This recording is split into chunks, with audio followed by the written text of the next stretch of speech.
What's going on, YouTube? Thanks for tuning into the channel. It's your boy Devin Coates coming with day 17, 48 days with the 48 laws. Pick up your copy, link in the description below. Let's just jump into it. Still a little bit sick. Should be over it in the next few days. But law 17, keep others in suspended terror, cultivate an air of unpredictability, judgment. Humans are creatures of habit with an insatiable need to see familiarity in other people's actions. Your predictability gives them a sense of control. Turn the tables. Be deliberately unpredictable. Behavior that seems to have no consistency or purpose will keep them off balance, and they will wear themselves out trying to explain your moves. Taken to an extreme this strategy can intimidate and terrorize. So, start off, I'll use the story. He uses Bobby Fischer, and he was playing against Spassky, Russian guy. Bobby Fischer's the chess player, so the chess tournament. Spassky's the champion, and from what it seemed, he whooped Bobby the other time. So, not to get too deep into the story because there was a lot of weird twists and turns that will not make as much sense when I'm explaining it. Bobby does a bunch of weird shit, like he's just complaining and almost is calling the fight off for the first match. And I don't really know how many games there are because I thought there was only going to be like a 7-game series like in sports, but they were going into the teens. But so before the thing starts, he's almost like, yeah, I don't want to do it. The chairs are bad. The cameras suck. I don't like the lighting. I don't like the cameras. I don't like this. I don't like that. And it was real confusing. And then in the first game, he's still complaining. And he shows up late. And then everybody's getting pissed. Even the people putting on the game are getting pissed. And in the first game, he just off the bat makes a really wild move that nobody really understood. And it seemed like he was about to lose. And he did lose. Spassky wins. Everybody's confused. They're like, is this dude is he shook? Is he really scared of me like that? And it was very unlike Bobby. Second game, he's about to show up late again, but right before they made a rule that if you show up more than 10 minutes late, the game's canceled. So he shows up 9 minutes late, literally 1 minute before. But once again, he plays really weird. Nobody can understand what he's doing, and he loses. Then in the third game, he comes in and starts playing really crazy also, but it's just bold and he freaking wins, and Spassky's kind of going crazy. And basically, as the time goes on, he keeps making these wild moves that are very unlike the style that he plays. And Spassky starts going real crazy and doesn't really understand what's going on. And he starts to think, he's like, he's playing mind games on me. The chairs are filled with some kind of thing that's playing mind games on me. And then he starts making he just starts making everything seem crazy. He has scientists examine the whole arena, and basically all they found that was out of the ordinary. There was 2 flies that were in the lighting fixture, but basically he ends up losing. He ends up forfeiting actually after a while because he's just going so crazy and he never recovers from this match. I mean, the whole idea, I thought that was kind of a weird, just being honest, I thought it was kind of like a weird story to exemplify it, but it pretty much explained it.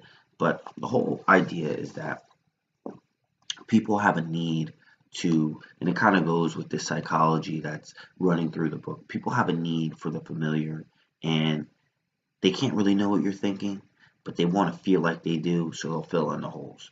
So when you make patterns and you have habits, and people are very controlled by their habits, that is who you become. That is what people think of you. And any straying from this predictability and pattern and habit will put people off guard. They're not going to really be able to figure it out, and they're going to be consumed trying to figure you out. And for example, Picasso, this I actually thought was a good one. In The Key to Powers, he used to work with an art dealer and sell him his art to sell to other people. And he used to work with him for years, and then one day he just inexplicably was like, I'm not working with you anymore. And the guy's super confused. For the next 48 hours, this dude is trying to figure it out. Am I did I do something wrong? Is this wrong? Is that wrong? Is that wrong? 48 hours later, he basically comes back to Picasso. He's like, I'm sorry that you've decided that you don't want to give it to me. but would you reconsider if I give you this price? And then he offers a way higher price. So he didn't really do anything. He just took a step back and now he offered that. Now I can think about sales as well. When you're working with certain clients, that's a move that a lot of people play and a lot of people that are kind of smart will do is they'll, they might be super responsive, super responsive, super responsive. Yeah, I'm going to do it. I'm going to do it. I'm going to do it. I'm going to do it. Then all of a sudden they go ghost. And then you're sitting there like, did I give them the wrong price? Did I fuck them up? Maybe I should lower the price. Maybe I should give them a lower price. And that's like a game again where they can use unpredictability to fucking fuck with you. Somebody in my position, I'm in sales, I'm trying to close the deal, and just being honest, we're on deadlines. Like, it's not like I have forever.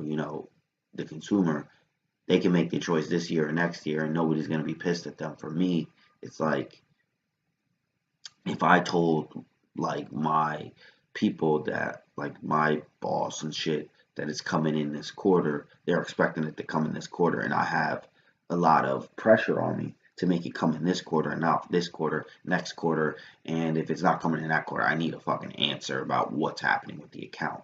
So um, you can see how it works there. The reversals I felt in this one were a little bit weird. He used Muhammad Ali's George Foreman, and I think this is a reversal, but I also think this is kind of an observance of the law or a trend, or not, like kind of just an explanation of the law. I wonder what they call it.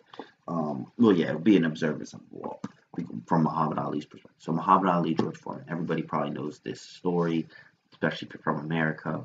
But basically, George Foreman's a power puncher. Uh, Muhammad Ali's like a boxer, like he's like a dancer. He uses his footwork, so he generally dances around the ring. But if he uses this style, eventually George Foreman will probably Muhammad Ali will have to come to George Foreman, and George Foreman can come hit him with a knockout blow. So what Muhammad Ali says, I'm gonna slug it out with George Foreman, which is dumb as hell. It was complete suicide. Nobody would expect him to slug it out with him. So he keeps saying that nobody believes him. His trainers start loosening the ropes, which is I like that is something indicative of slugging out a fight. So when it comes to fight time, he basically comes straight to George Foreman, pulls him on the ropes, and does what's called a rope a dope, and just sits there, has him throwing power punches, and wears him out. And this is supposed to be an idea of predictability, where he basically wears him out, and then he hits him with a right cross, drops him, wins the fight. It's a fucking historic fight in boxing. But he says that this is an idea of predictability, but I think it's unpredictability because his pattern of boxing, like a footwork type fight, was so strong that it was still unpredictable. It was unpredictable that he would say what he said, it fucked with his head, and then when he saw it happening, he couldn't even see that there was a second move within it because what Robert Greene doesn't go into detail, where I'm just very familiar with this story in particular, it wasn't like he just slugged it out in the center of the ring. He would slug it out, bait him to think it's a slug out fight, and then would come on the ropes, and he would just hang there, and he would use the ropes to absorb the punches because he knew he couldn't really absorb the punches. He would talk shit and get in his head to make him throw wildly, which is not smart to do. You never want to punch yourself out in a boxing match. Like those gloves, they might not seem too heavy. I don't know if anybody's played around boxing, but you go 6 minutes, 9 minutes. I'm not even saying a full fight. If you're not in fighting shape, 9 minutes holding gloves up and throwing punches is fucking tiring. Like just keeping those on your arms. Like just imagine, holding like 2 pound weights and or I mean it's like 8 ounce, 12 ounce. I don't know how much heavyweights are. Maybe it's even closer to 16 ounce gloves. But you're holding these gloves up over and over and you're throwing punches over and over. Like that's super tiring. And he wore him out and he knocks him out. The other reversal is that when you're in a subordinate role, it might not be great to be unpredictable as it might make the people above you think you're crazy. Like that was just kind of how he put it, and I think that's definitely true. And but all in all, I mean, I think this is definitely true. The unpredictability, keep people in suspended terror. It's not my favorite law, but it's one that I just kind of keep in my head to keep. I don't really have as many practical applications of this in my life generally, but it's a chapter. Wanted to give it to you. Day 17. Pick up your copy in the description below. It's your boy Devin Coates. Like, comment, subscribe. Peace out. Until tomorrow. Bye bye.